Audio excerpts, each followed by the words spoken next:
मध्य प्रदेश के मुख्यमंत्री शिवराज सिंह चौहान ने 28वें क्रिकेट टूर्नामेंट का शुभारंभ किया और इस दौरान सीएम खुद बल्ला लेकर पिच पर पहुंचे और शॉट भी लगाए। इस अवसर पर सीएम ने प्रतिभावान खिलाड़ियों को सम्मानित भी किया और सीएम ने कहा कि कोविड के कारण 3 साल से टूर्नामेंट का शुभारंभ नहीं हो पाया था। खेल हमारी जिंदगी का अद्भुत और अभिन्न अंग है। खेलों की अपनी अलग दुनिया है।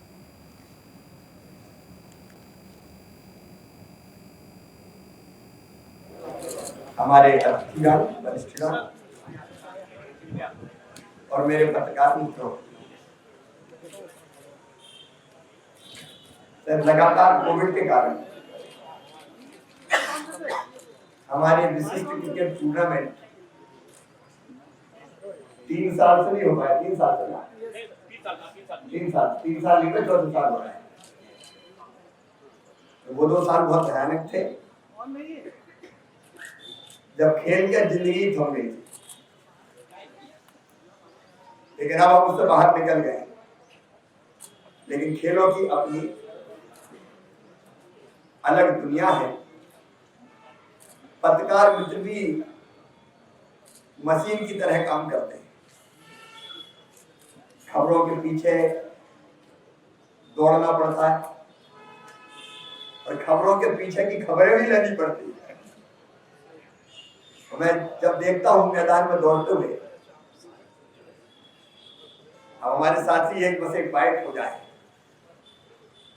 और उसमें कैसी कैसी कठिन परिस्थितियों में से कहां से निकलते हैं, कहीं घुसते हैं, कहां से निकलते हैं। लेकिन लोकतंत्र का आधार स्तंभ है प्रेस। व्यस्तता भरी जिंदगी से कुछ पल खेलों के लिए निकालना, आनंद और प्रसन्नता के लिए निकालना, यह हमारे स्वास्थ्य के लिए भी आवश्यक है। और इसलिए हमेशा पत्रकार मित्रों को इस प्रतियोगिता का इंतजार रहता है। सभी आयोजक मित्रों को हृदय से धन्यवाद देता हूं। मध्य प्रदेश में अश्लील सीडी को लेकर एक बार फिर से सियासत गर्मा गई है और कोई इस बयान पर गंभीर है तो कोई इस पर चुटकी लेने से बाज नहीं आ रहा। बयानबाजी करने को लेकर मध्य प्रदेश के गृह एवं संसदीय कार्य मंत्री डॉक्टर नरोत्तम मिश्रा का कहना है और यहाँ पे नरोत्तम मिश्रा ने नेता प्रतिपक्ष डॉक्टर गोविंद सिंह पर चुटकी लेते हुए कहा कि भजन की उम्र में गजल क्यों सुन रहे हैं, ऐसी सीडी रखते क्यों हैं। नरोत्तम मिश्रा का ये बयान गोविंद सिंह के उस बयान के बाद आया जिसमें उन्होंने कहा था कि हमारे पास भाजपा और आरएसएस के नेताओं की अश्लील सीडी रखी है। अश्लील सीडी पर फिर सियासत। नरोत्तम मिश्रा ने कांग्रेस पर तंज कसा और कहा कि भजन की उम्र में गजल की कोशिश ना करें।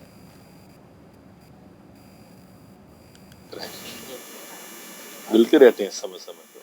सीडी के गर्मा गर्म माहौल के बीच मुलाकात चर्चाओं का विषय, उसमें ऐसा कुछ गर्म था नहीं, मैं सुबह बता ही चुका हूँ।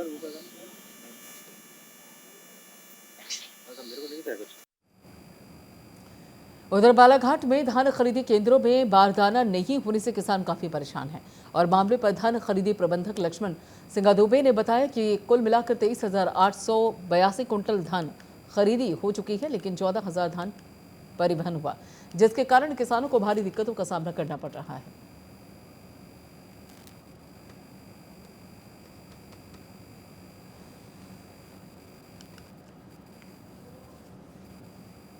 जिला से ग्राम पंचायत अचानकपुर सरपंच हूँ।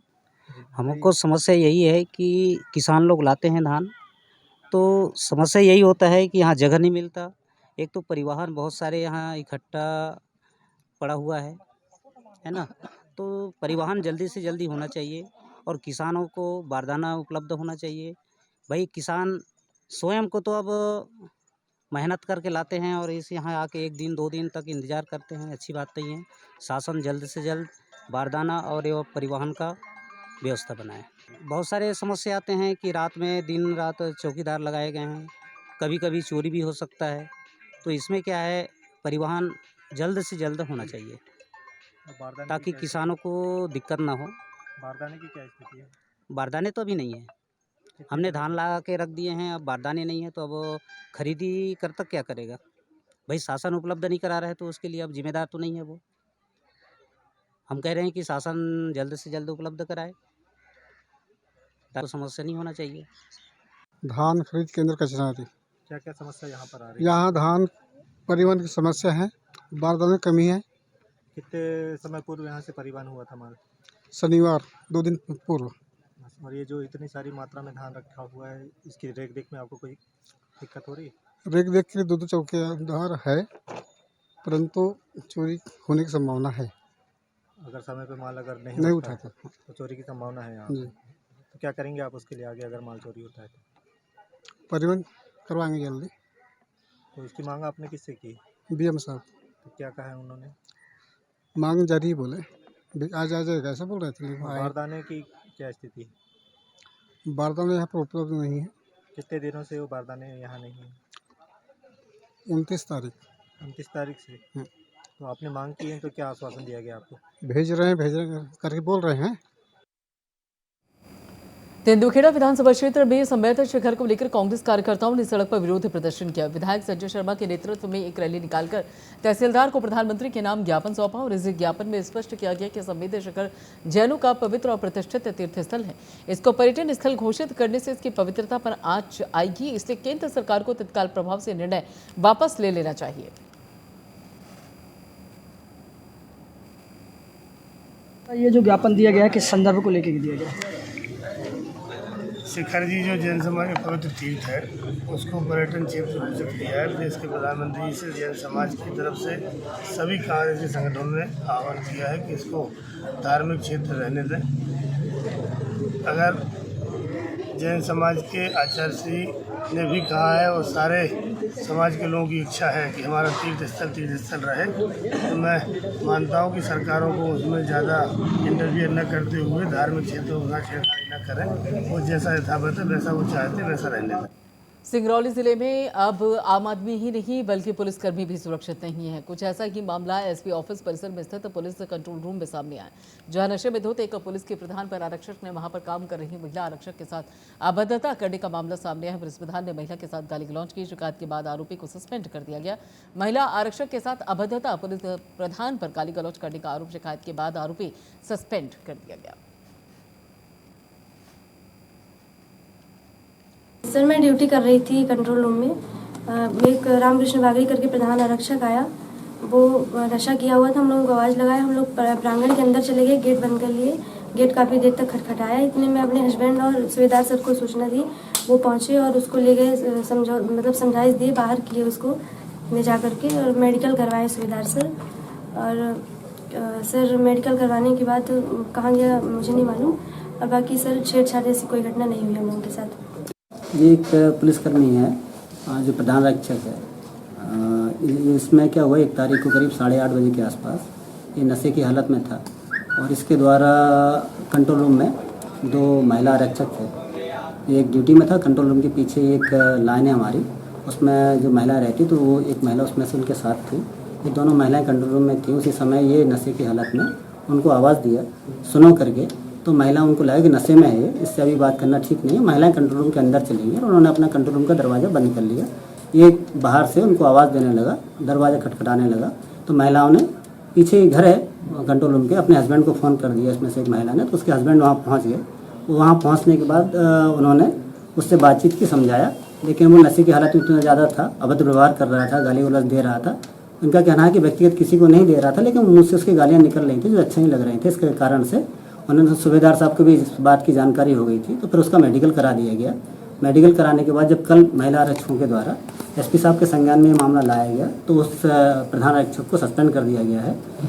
उधर मंदसौर के लावदा खेड़ी गांव में एक लड़की के साथ छेड़छाड़ का मामला सामने आया, जिसके बाद पीड़ित लड़की के भाई ने विरोध किया तो आरोपियों ने पिता पुत्र के ऊपर जानलेवा हमला कर दिया। हमले में इलाज के दौरान युवती के भाई की मौत हो गई। गुस्साए परिजनों ने शव को गांधी चौराहे पर रखकर प्रदर्शन किया और आरोपियों के घर पर बुलडोजर चलाने की मांग की। घटना की सूचना के बाद मौके पर कलेक्टर गौतम सिंह और पुलिस अधीक्षक अनुराग सजानिया पहुंचे और वहीं मामले के बाद पुलिस ने मुकदमा दर्ज कर आरोपी को गिरफ्तार कर लिया है।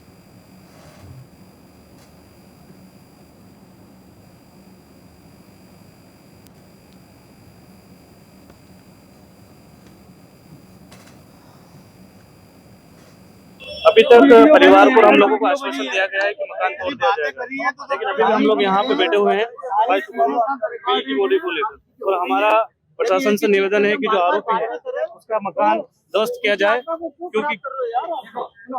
क्योंकि यहाँ पे जो मंदसौर में देखा जा रहा है कि यहाँ पे जाति देखकर भेदभाव होते हैं और जाति देखकर टारगेट होते हैं। अगर आरोपी अभी तक मुस्लिम होता तो उसका मकान टूट चुका होता। तो हमारा प्रशासन से यह निवेदन है कि 2 दिन का बोला है, अगर 2 दिन के अंदर प्रशासन अगर सहयोग नहीं करता उसका मकान तोड़वाने में, तो हम खुद भी मार्ग में आजाद समाज पार्टी और जैस मिलकर उसका मकान तोड़ेगी। अभी क्या आश्वासन दिया प्रशासन ने? प्रशासन ने आश्वासन दिया है कि जो उसके खिलाफ जो एफआईआर हुई थी 302 से लगाया एफआईआर हो चुकी है, आरोपी गिरफ्तार हो चुका है और आश्वासन दिया है कि जो यहाँ पे विधि विधान एक्ट के 302 के मुकदमा बनता है जिसका 8 लाख सहयोग राशि मिलती है वो प्रशासन हमें देने के लिए तैयार है। परिवार के एक सदस्य के रोजगार की बात मैंने ये भी बताया है कि स्वरोजगार के संबंध में तुरंत कार्रवाई कर सकते हैं। एक इनकी डिमांड अलग से है जिसमें ये है कि जो अपराधी है उसका मकान तोड़ा जाए। फिर उनको बहुत विस्तार से समझाया है कि मकान की आज ही जांच करा लेते हो, अगर अवैध होगा या कहीं अतिक्रमण होगा तो हम गिरा देंगे। वैध मकान को गिराने का कानून में कोई प्रावधान नहीं है, तो वो हम जांच कर सकते हैं। 30 दिसंबर को मतलब 10-11 बजे सुबह के टाइम पे एक मारपीट की सूचना आई थी, जिसमें अलावदाखेड़ी गांव में पिता पुत्र पारूलाल पिताजी और सुमन की जो पुत्र हैं उनके साथ किसी एक व्यक्ति ने मारपीट करी थी। इस संबंध में उनकी धर्मपत्नी पारूलाल जी की धर्मपत्नी रसली बाई जी की शिकायत हमने भाई रजिस्टर करी थी। क्योंकि चोट प्राण घातक प्रतीत हो रही थी प्रथम दृष्टया, तो उसे तुरंत हमने 307 और SC/ST धाराओं के तहत उसमें प्रथम रजिस्टर कर लिया था और उसी दिन आरोपी को भी राउंड अप कर लिया था तथा जो हथियार थे जिस डंडे से उन्होंने सर पे वार किया था वो भी मौके से जब्त कर लिया था। अग्नि विवेचना जारी थी। उपचार के दौरान कल जो पुत्र हैं सुमन की, उसकी उपचार के दौरान मृत्यु हो गई थी, तो उस संबंध में आज उनका PM भी हो गया है और उसमें धाराबंदी भी कर दी गई 302 की और अग्रिम कार्रवाई की जा रही है।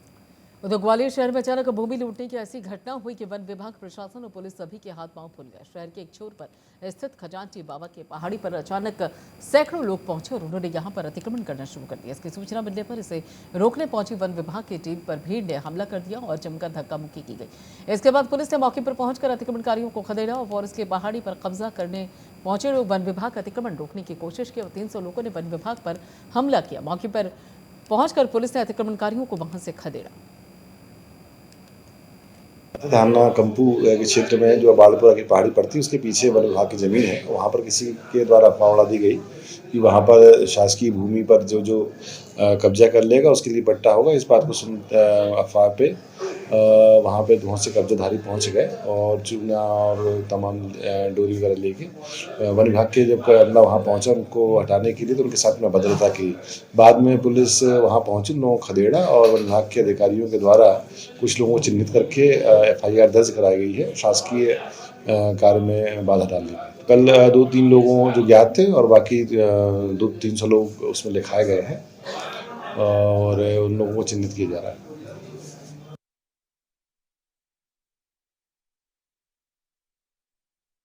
आगरमालवा पुलिस द्वारा पकड़े गए अवैध डोडा चूरा के मामले में SP ने प्रेस वार्ता कर खुलासा किया। पत्रकारों से चर्चा कर बताया कि मुखबिर की सूचना पर डिटर्जेंट पाउडर से भरा हुआ ट्रक को पुलिस ने पकड़ा है, जिसमें जांच करने के बाद 15 बैग में भरे हुए 375 किलोग्राम डोडा चूरा बरामद हुआ और जिसकी कीमत 7,50,000 है।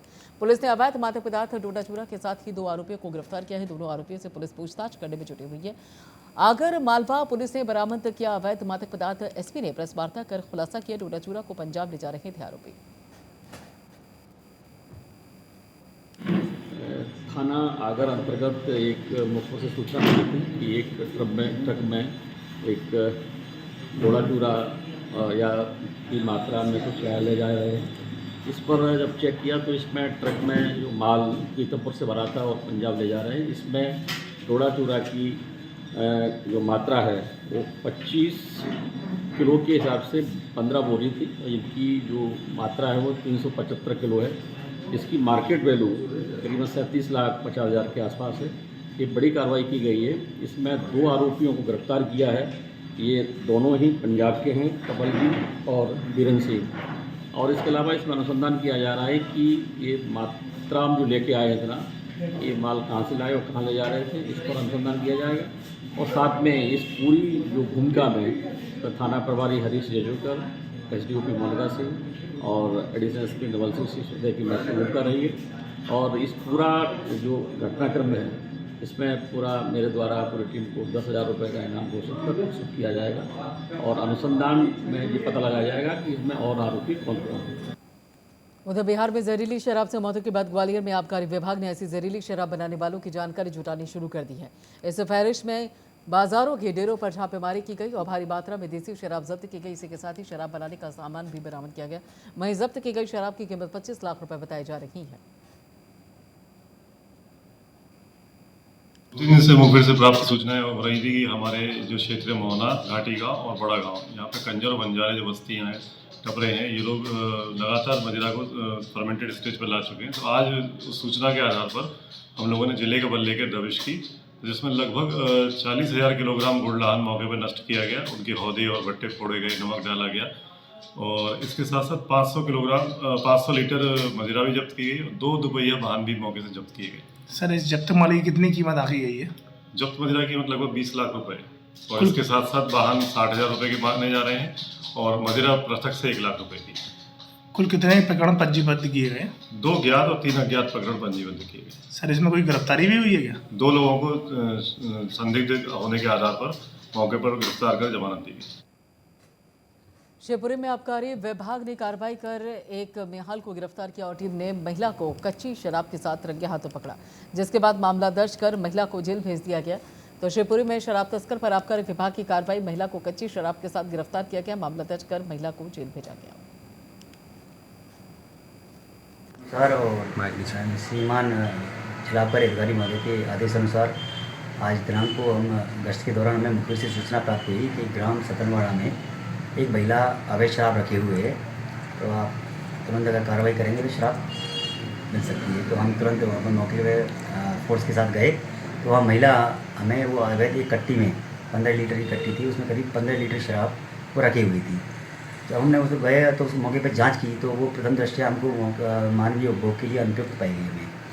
तो हमने उसको फिर जब्त किया और महिला के खिलाफ मध्य प्रदेश आबकारी अधिनियम 1915 की धारा 34(1) और 49 का प्रकरण पंजीबद्ध किया। उधर मंदसौर के ग्राम पंचायत कबला में स्वच्छता अभियान का असर देखा जा सकता है। कुछ दिन पहले ही कलेक्टर ने सुशासन सप्ताह सभा में खुले रूप से सरपंच और कर्मचारियों की तारीफ की थी। बता दें कि ग्राम पंचायत कबला को स्वच्छ ग्राम पंचायत होने का गौरव प्राप्त हो चुका है। वहीं पर प्राचीन गौरव पुरातात्विक स्थल जैन मंदिर, राम मंदिर, तालाब का संरक्षण कर उसकी साफ सफाई की जा रही है। सरपंच प्रतिनिधि गौड़ का कहना है कि प्रधानमंत्री नरेंद्र मोदी जी द्वारा जो स्वच्छता अभियान को लेकर अलख जगाई गई है, उसको आज गाँव कमला पर उसका असर खासतौर पर देखा जा सकता है।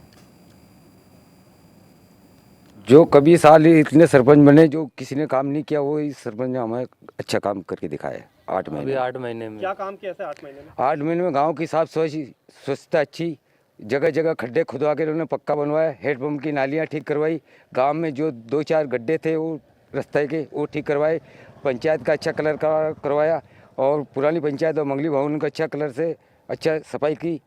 ये अच्छा काम 8 महीने में उन्होंने करवाया है।